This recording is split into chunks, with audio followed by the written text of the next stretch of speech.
الحمد لله رب العالمين والصلاة والسلام على سيد الأنبياء والمرسلين أما بعد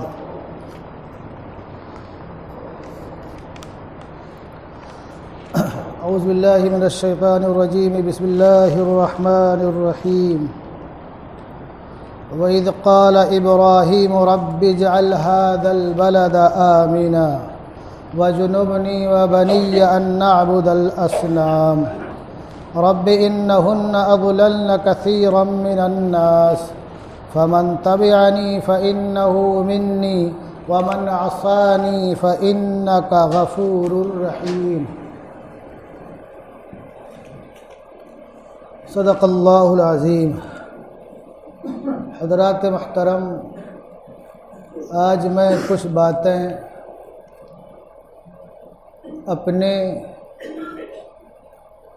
بڑوں کی ذمہ داری کے تعلق سے عرض کرنا چاہتا ہوں کہ جو آنے والی نسلیں ہیں ان نسلوں کے تعلق سے ہمارا طریقہ کیا ہونا چاہیے اور ہمارے لیے کن لوگوں کی زندگی آنے والی نسلوں کی تعلیم و تربیت کے تعلق سے اپنے اندر بہت کچھ باتیں لیے ہوئے ہیں۔ حضرات محترم،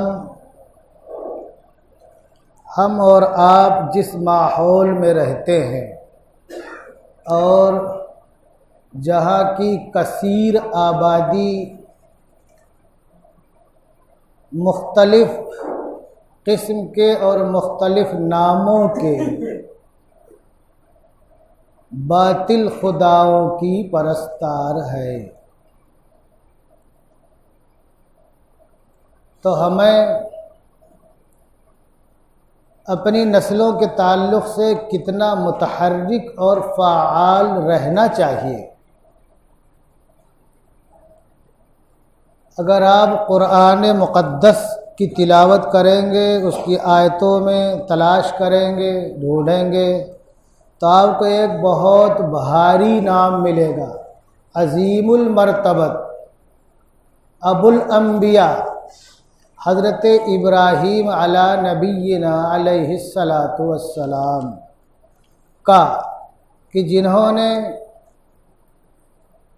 اپنے اور اپنے نسلوں کے تعلق سے، میں نہیں کہہ رہا ہوں، اللہ نے حضرت ابراہیم علی نبینا علیہ الصلاۃ والسلام کہ اس عرضی کو قرآن میں آیت بنا کر کے نازل کر دیا۔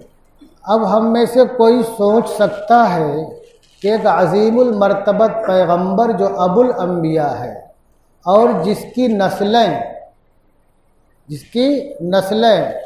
ان کی موجودگی میں دیکھا جائے تو ان کے صاحبزادے حضرت اسماعیل علی نبینا علیہ الصلاۃ والسلام پیغمبر، دوسرے صاحبزادے حضرت اسحاق علی نبی علیہ الصلاۃ والسلام پیغمبر، اور پوتے حضرت یعقوب علی نبی علیہ الصلاۃ والسلام پیغمبر، پڑ پوتے حضرت یوسف علی نبی علیہ الصلاۃ والسلام پیغمبر۔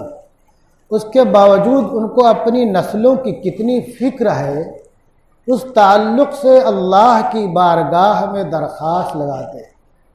قرآن سورہ ابراہیم آیت نمبر 35 اور 36، سورہ ابراہیم پارہ نمبر 13، اللہ سے کیا کہا؟ وَإِذْ قَالَ إِبْرَاهِيمُ رَبِّ اجْعَلْ هَذَا الْبَلَدَ آمِنًا، اور جب ابراہیم علیہ السلام نے اللہ سے درخواست کی کہ اے اللہ اس شہر یعنی مکہ مکرمہ کو امن والا بنا، چنانچہ وہ امن والا ہے۔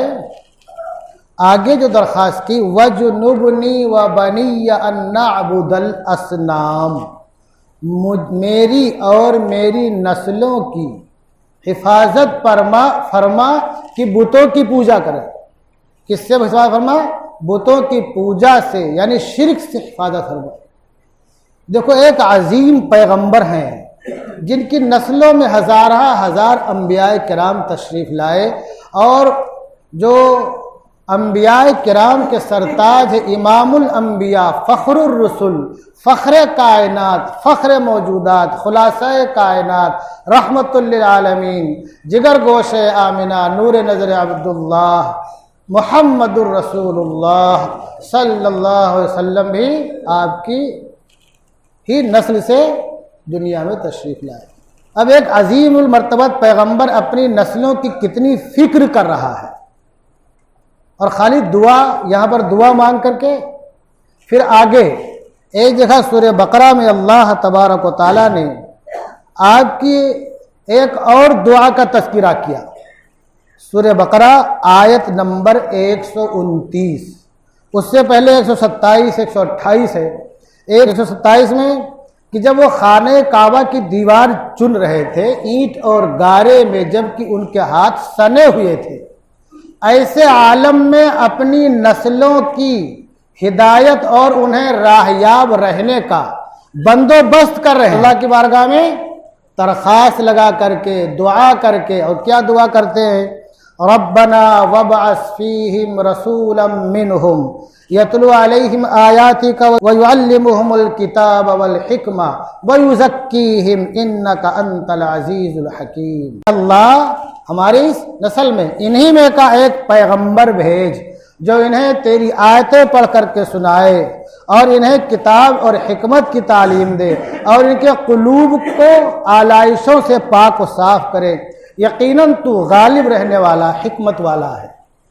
گویا کہ پیش بندی کر رہے ہیں دعا کر کے کہ اگر زمانہ گزر جائے اور آنے جانے والوں دوسرے قبیلے، خاندان، علاقے، جغرافی اعتبار سے یا تمدنی اور شہری اعتبار سے میل جول سے کہیں ہماری آگے چل کر کے جو نسل ہے خدا نخواستہ راہ راست سے بھٹک جائے تو اس کو راہ راست پہ لانے والا بھیج۔ کتنی پیش بندی کر رہے ہیں اپنی نسلوں کے تعلق سے۔ مفسرین نے لکھا کہ اس دعا کا مصداق کون ہے اور کن کو مانگا تھا آپ نے؟ خاتم النبیین جناب محمد الرسول اللہ صلی اللہ علیہ وسلم کو مانگا تھا۔ اور آپ کی ولادت مبارکہ حضرت ابراہیم علیہ السلام کے بعد کب ہوئی ہے؟ 2775 سال کے بعد، 2775 سال کے بعد۔ یہاں یہ بات بھی معلوم پڑ گئی، اگر ہم کوئی دعا مانگے تو فوراً ادھر سلام دعا مانگ کے اٹھے نہیں کہ ہم چاہتے ہوئے نتیجہ نکل آئے۔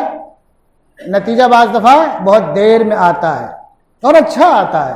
تو یہ کیا کر رہے ہیں اپنی نسلوں کی ایمان کی حفاظت کی پیش بندی، یعنی کتنی فکر ہے۔ اور ایک جگہ اللہ نے ارشاد فرمایا، یہ سورہ بقرہ وہی تھوڑا سا آگے جائیں گے، آیت نمبر 132۔ یہ سب باتیں میں اس لیے بتا رہا ہوں کہ حالات بہت ہی مشکلات سے بھرے ہوئے ہیں، اور ہماری نئی نسل کہاں بھاگ رہی ہے، کہاں جا رہی ہے، شاید کہ ہم اپنے اس ماحول میں رہ کر کے اندازہ نہ لگا پائیں۔ لڑکے بھی اور لڑکیاں بھی، اگر ہم نے پیش بندی نہیں کی، فکر نہیں کی، تو اس بات کا بہت امکان ہے کہ اکثریت میں اقلیت گم ہو جائے۔ آگے کیا ایک جگہ اللہ نے نقل کیا حضرت کی وصیت، تاکید، وَوَصَّى بِهَا إِبْرَاهِيمُ بَنِيهِ وَيَعْقُوبُ يَا بَنِيَّ إِنَّ اللَّهَ اصْطَفَى لَكُمُ الدِّينَ فَلَا تَمُوتُنَّ إِلَّا وَأَنْتُمْ مُسْلِمُونَ۔ حضرت ابراہیم اور حضرت کے جو پوتے حضرت یعقوب علیہ السلام، پوتے ہیں، بیٹے کو حضرت اسحاق بیٹے ہیں، ان کے صاحبزادے حضرت ابراہیم اور حضرت یعقوب علیہ السلام نے وصیت کی، تاکید کی، تاکیدی حکم فرمایا کس کو؟ کہ اے میرے بیٹو، اللہ نے تمہارے لیے دین کو منتخب کیا ہے۔ دین کیا ہے؟ ان الدین عند اللہ الاسلام، دین جو ہے فقط کیا ہے؟ اسلام ہے۔ تو کیا کہا؟ فلا تموتن الا وانتم مسلمون۔ آسان ترجمہ کیا ہوگا؟ کہ تم نہ مرو مگر مسلمان ہونے کی حالت میں۔ بہت آسان لفظ، تمہارا جو خاتمہ ہو وہ ایمان پر ہو، اسلام پر ہو، اللہ کی اطاعت، اس کی فرما برداری پر ہو۔ یہ کون تاکید کر رہا ہے؟ کہ عظیم المرتبت پیغمبر جن کی نسلوں میں ہزار پیغمبر آئے۔ اور ایک جگہ ایک اور پیغمبر، آپ کے جو پوتے ہیں حضرت یعقوب علیہ السلام۔ اب حضرت یعقوب علیہ السلام کہ جو ذریت آباد تھی مصر میں، کنعان سے ہجرت کر کے گئے، مصر میں آپ کے صاحبزادے محترم حضرت یوسف علیہ نبی علیہ السلام تخت و تاج کے مالک ہو گئے ہیں، خزانے کے پھر تخت و تاج کے، لیکن وہاں کی جو غالب اکثریت تھی پہلے سے وہ مسلم نہیں تھی۔ حضرت نے اپنے لڑکوں کو کیا وصیت کی، کیا تاکید کیا، ان سے کیا عہد و پیمان لیا۔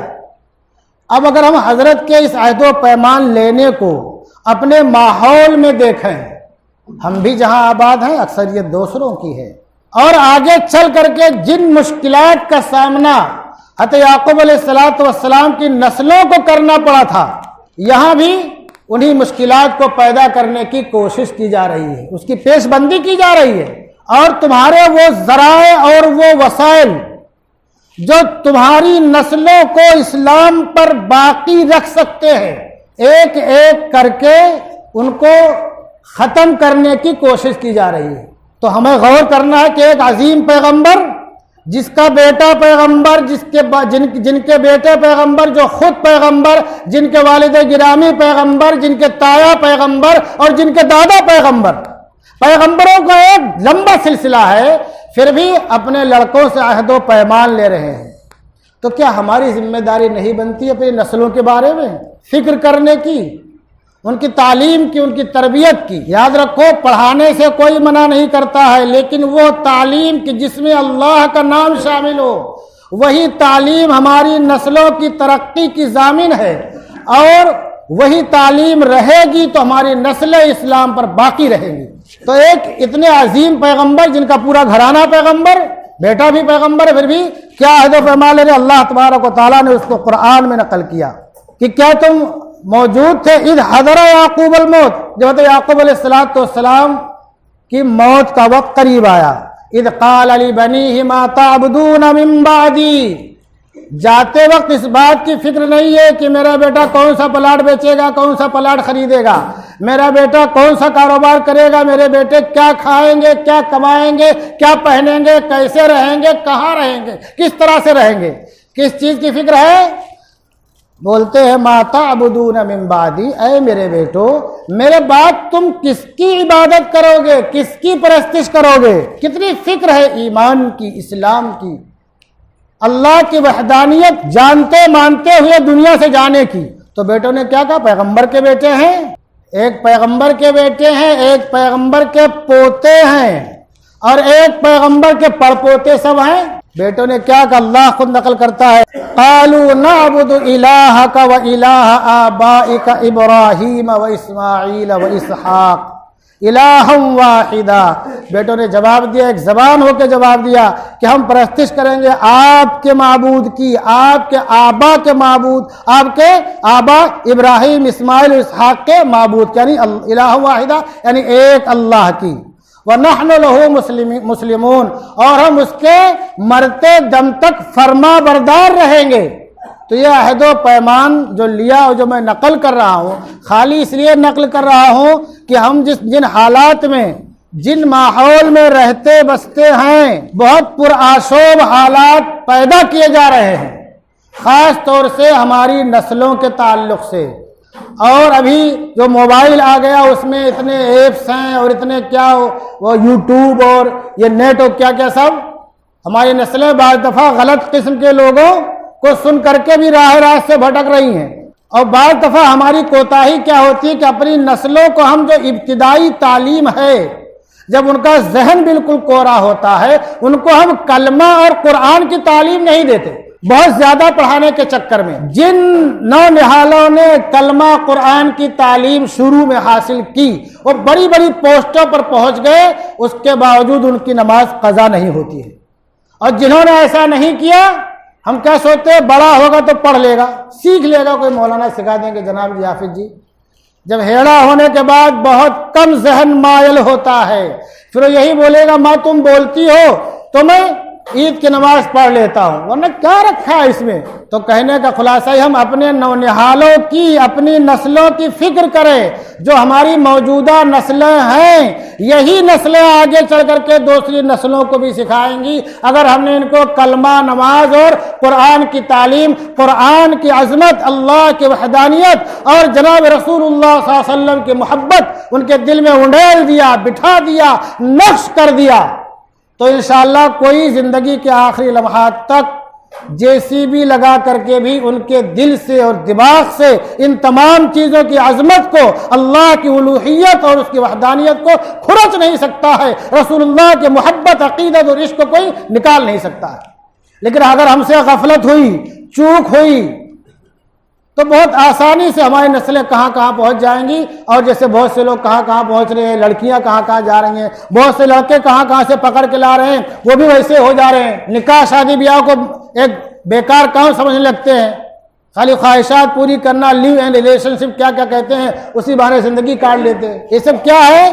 یہ سب ارتداد کی، اسلام سے مرتد ہونے کی ظاہری نشانیاں ہیں، اور باطنی نشانیاں تو پتہ نہیں کیا۔ تو ہمیں اپنی نسلوں کی بہت فکر کرنی چاہیے، اس تعلق سے غافل نہیں ہونا چاہیے، اور بالکل چھوٹے سے ہی ان کو کلمہ، قرآن و نماز کی تعلیم دینی چاہیے، اللہ ایک ہے اس کی تعلیم دینی چاہیے، اور دنیا میں ہمیں سب سے زیادہ اگر کسی سے عقیدت اور محبت ہے تو نبی آخر الزمان جناب محمد رسول اللہ صلی اللہ علیہ وسلم سے ہے، اور ان کے نام پر ہم کٹ مرنے کو تیار رہتے ہیں، اور ان کے نام پر اگر ہماری موت آ گئی تو اس سے اچھی موت کیا ہوگی؟ جب ہمارے نسلوں کے ذہن میں بات بڑھ جائے گی تو انشاءاللہ آخر دم تک وہ مسلمان ہی رہیں گے، اور اپنی نسلوں کو مسلمان کرنے کے بعد ہی اور اسلام پر رہنے کا عہد لینے کے بعد ہی وہ دنیا سے جائیں گے۔ تو حالات بہت خراب ہیں، اس کی فکر کیجئے، آپ لوگ غفلت نہ برتیے۔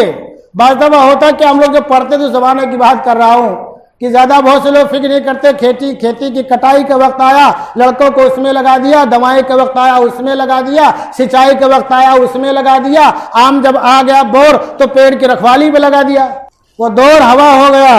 اس وقت جو خالی کلمہ جان جاتا تھا وہ بھی اپنے آپ کو اسلام پر مر مٹنے کو تیار رہتا تھا، جس کو کلمہ نہیں یاد ہوتا تھا خالی سمجھتا تھا مسلمان میں بھی اس کا بھی اتنا عقیدہ، اتنا مضبوط ایمان ہوتا تھا کہ ذرہ برابر ہٹنے کو تیار نہیں ہوتا تھا۔ یہ زمانہ بہت بدل رہا ہے، طرح طرح کی لالچیں آ رہی ہیں، نئی چیزیں آ رہی ہیں نوجوانوں کو لبھانے کے لیے، ان کو گمراہ کرنے کے لیے، اور جب ہماری نسلیں اسلام پر، کلمے پر مضبوطی سے جمی رہیں گی تو اللہ نے خود فرمایا، کیا فرمایا؟ لا یضرکم من ضل اذا اہتدیتم، جو بھی گمراہ ہیں، ہزار معبودان باطل کی پرستش کرنے والے ہیں، کروڑوں معبودان باطل کی پرستش کرنے والے ہیں، اگر تم ہدایت پر رہے تو ان کی اکثریت، ان کی زیادہ جو تعداد ہے، یا ان کا جو ماحول ہے، ان کا رہنا سہنا ہے، اٹھنا بیٹھنا ہے، ان کے جو طور طریقے ہیں، کبھی بھی تم کو نقصان نہیں پہنچائیں گے۔ یہ کب ہوگا؟